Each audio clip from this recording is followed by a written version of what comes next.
রাধে রাধে বন্ধুরা, আমি চয়ন। আমি এক্সাইড কোম্পানিতে কাজ করি। আজ কোম্পানিতে আসতে অনেক লেট হয়ে গেল। দেখে বোঝা যাবে না, কিন্তু আমাদের কোম্পানিটা অনেক বড়। অনেক ব্যাটারি কোম্পানি রয়েছে, কিন্তু আমার এক্সাইড কোম্পানিটা খুবই ভালো লাগে। চলো কথা না বাড়িয়ে এবার এন্ট্রি করা যাক। ওই যে দেখছো দুটো পালোয়ান, এবার আমাকে বলবে তোমার লেট কেন হয়েছে। দেখি এবার এন্ট্রি দেয় কি না। এন্ট্রি তো হয়ে গেল, চলো এবার যাওয়া যাক। এই যে সামনে দেখছো, এটা হচ্ছে আমাদের ক্যান্টিন। কি সুন্দর ওয়েদার বন্ধুরা, দেখতেই তো পাচ্ছ। যেন মনে হচ্ছে একটু পরে বৃষ্টি আসবে। টানা 5 দিন অনেক গরম ছিল।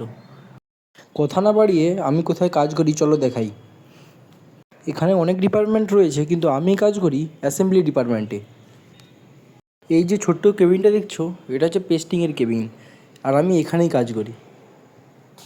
সামনে যে দুজন ছেলেকে দেখছো, ওরা নিউ জয়েনিং করেছে, আর এখন ওদেরকেই আমি কাজ শেখাচ্ছি। কাজের সময় কিন্তু আমাদের ফোন অ্যালাউ করে না। কাজ শেষ করতে করতে আমাদের অনেক দেরি হয়ে গেল। দেখছো বন্ধুরা, ওয়েদারটা কিন্তু এখন আগের মতোই আছে। আমাদের এখানে কিন্তু একটা মন্দিরও রয়েছে, ওই যে দূরে দেখছো না, হনুমানজির মন্দির। মন্দিরটা অনেক সুন্দর, তোমাদেরকে পরে ভিডিওতে দেখাবো।